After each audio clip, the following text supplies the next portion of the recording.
Hare Krishna. Welcome back to our online Swadhyaya reading retreat labs. So we were continuing with the canto number 9 of Srimad Bhagavatam. So we are in the chapter number 4. Now let me go to the mind map. I will be doing a quick recap whatever we have covered so far. Then we will be continuing with the today's topic. Right. So I think you are able to see my mind map. So here, if I do this thing, just to summarize.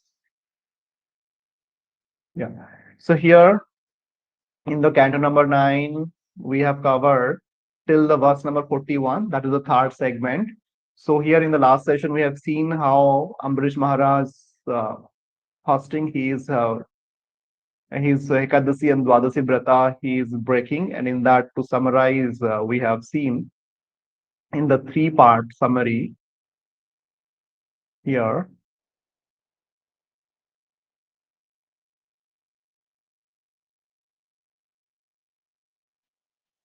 So let's just see summarize.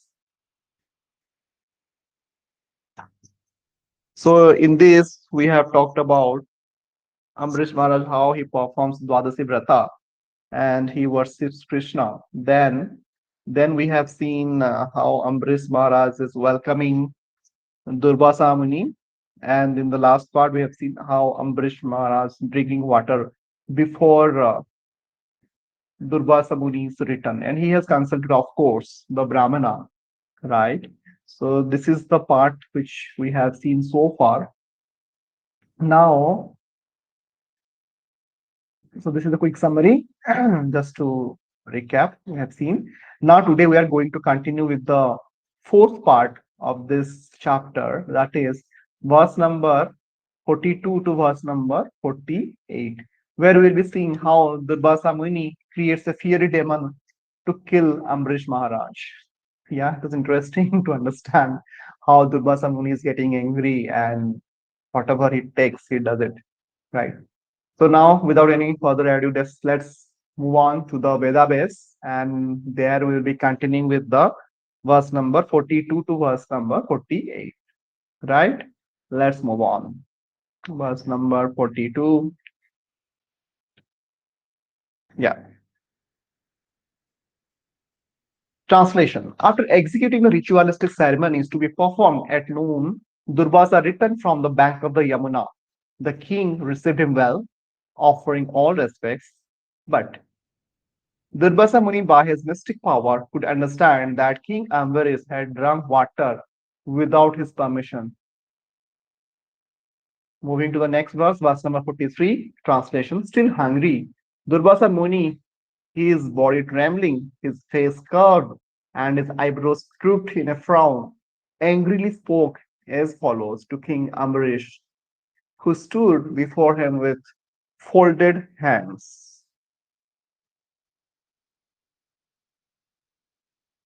Verse number 44, translation. Alas, just see the behavior of this cruel man. He is not a devotee of Lord Visnu.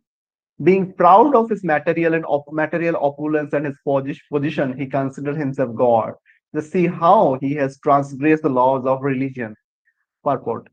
Srila Vishwanath Chakravarti Thakur has diverted the entire meaning of this verse as spoken by Durvāsā Muni. Durvāsā Muni used the word Nrsamsya to indicate that the king was cruel. But Vishwanath Chakravarti Thakur interprets it to mean that the king's character was glorified by all local people.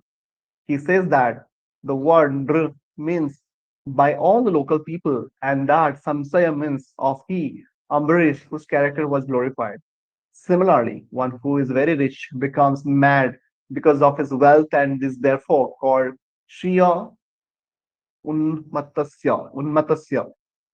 Sriya Unmatasya, but Srila Vishnu Chakravarti Thakur interprets these words to mean that all the Mahārāja Ambarīṣa was such an opulent king, he was not mad after the money, for he had already surpassed the madness of material opulence. Similarly, the word Isha Marinaha is interpreted to mean that he was so respectful to the Supreme Personality of Godhead that he didn't transgress the laws for observing Ekadasi Parana, despite the thinking of Durvāsā Muni, for he only took water. In this way, Srila Vishwanath Chakravarti Thakur, who has supported Ambarish Maharaj and all his activities. Moving to the next verse, verse number 45, translation. Mahārāja Ambarīṣa, you have invited me to eat as a guest, but instead of feeding me, you yourself have eaten first. Because of your misbehavior, I shall show you something to punish you. Purport. A devotee cannot be defeated by a so-called mystic yogi. This will be proved by the failure of Durvāsā Muni's endeavor to chastise Mahārāja Ambarīṣa. Harav avaktasya kuta mahadgunaha. Bhagavatam 5.18.12. One who is not a pure devotee of the Supreme Lord has no good qualifications, however great a mystic, philosopher, or fruitive worker he may be. Only a devotee emerges victorious in all circumstances, as will be shown in this incident involving the rivalry between Durvāsā and Mahārāja Ambarīṣa. Moving to the next verse, verse number 46. Translation. As Durvāsā Muni said this, his face became red with anger. Uprooting a bunch of hair from his head, he created a demon resembling the blazing fire of devastation to punish Mahārāja Ambarīṣa. Verse number 47, translation. Taking a trident in his hand and making the surface of the earth tremble with his footsteps, that blazing creature came before Mahārāja Ambarīṣa. But the king, upon seeing him, was not at all disturbed and didn't move even slightly from his position. Purport. Narayana Paraha, Sarvena Kutaschana Vibhyanti, Bhagavatam 6.17.28. A pure devotee of Narayana is never afraid of any material danger. There are many examples of devotees such as Prahlad Maharaj, who was tortured by his father but was not at all afraid, although he was only a 5-year-old boy. Therefore, following the examples of Ambarish Maharaj and Prahlad Maharaj, a devotee should learn how to tolerate all such awkward positions in this world. So this is an application point for today. Maybe we will be writing all these things in our notes. Devotees are often tortured by non-devotees. Yet, the pure devotee, depending fully on mercy of the Supreme Personality of Godhead, is never disturbed by such inimical activities. So we will capture this note to our Notion app. So let's move on to the Notion app.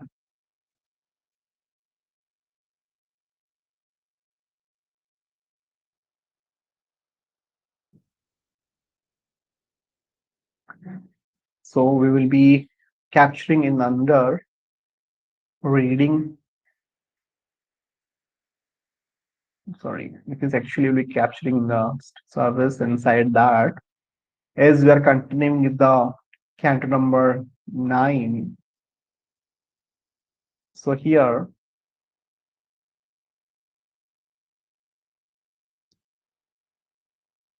we will be putting it in our understanding point, sorry, in the application point, that this is a devotee should learn how to tolerate all such awkward positions or awkward positions in this world. This is from 9.4.47.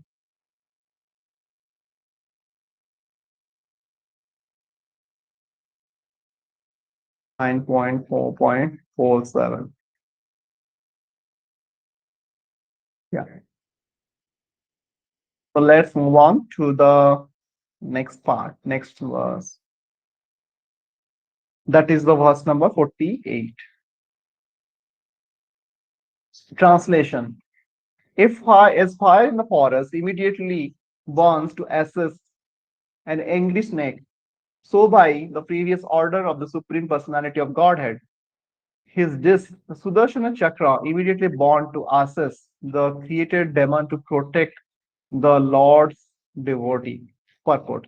As a pure devotee, Mahārāja Ambarīṣa although in such danger, didn't move an inch from his position, nor did he request the Supreme Personality of Godhead to give him protection. He was fixed in understanding, and it was certain that he was simply thinking of the Supreme Personality of Godhead in the core of his heart.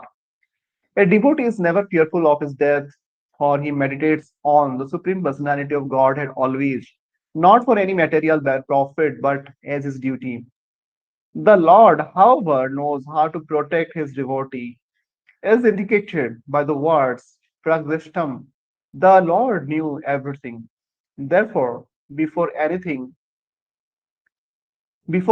happened, he had already arranged for his chakra to protect Mahārāja Ambarīṣa. This protection is offered to a devotee even from the very beginning of his devotional service. Kaunteya pratijananti na me bhakta pranashyati. Bhagavad Gita 9.31. If one simply begins devotional service, he is immediately protected by the Supreme Personality of Godhead. This is also confirmed in Bhagavad Gita 18.66. Aham tvam sarvapapebhyo mokshayishyami. Protection begins immediately. The Lord is so kind and merciful that he gives the devotee proper guidance and all protection, and thus the devotee very peacefully makes solid progress in Krishna consciousness without outward disturbances. A serpent may be very angry and ready to bite, but the furious snake is helpless when faced by a blazing fire in the forest. Although an enemy of a devotee may be very strong, he is compared to an angry serpent before the fire of devotional service. So it's a very nice analogy we have seen in this particular verse. Now, quickly, we will be going to our mind map to recap what we have studied today in this chapter from verse number 42 to verse number 48. So we will quickly summarize by copying this and copy the structure of this. Then this is two part of it we have seen. That is your verse number 42 to 45. Then one part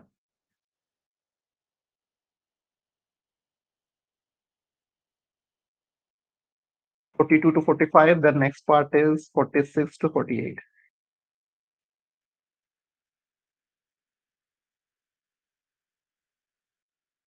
So 42 to 45, it has covered how Durvāsā Muni angrily criticizes Ambarīṣa Maharaj.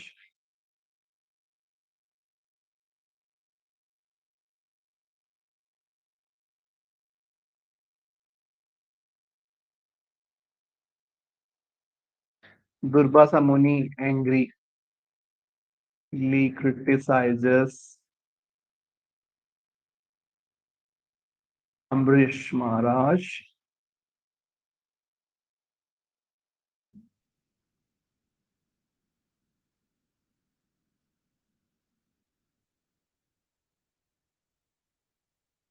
Then in the 46 to 48, we have seen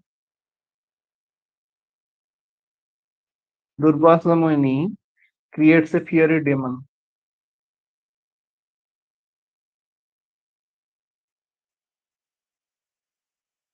Fiery demon to kill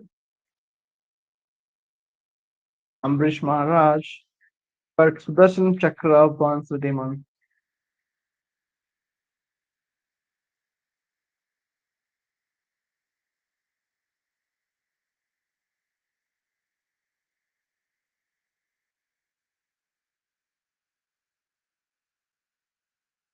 Chakra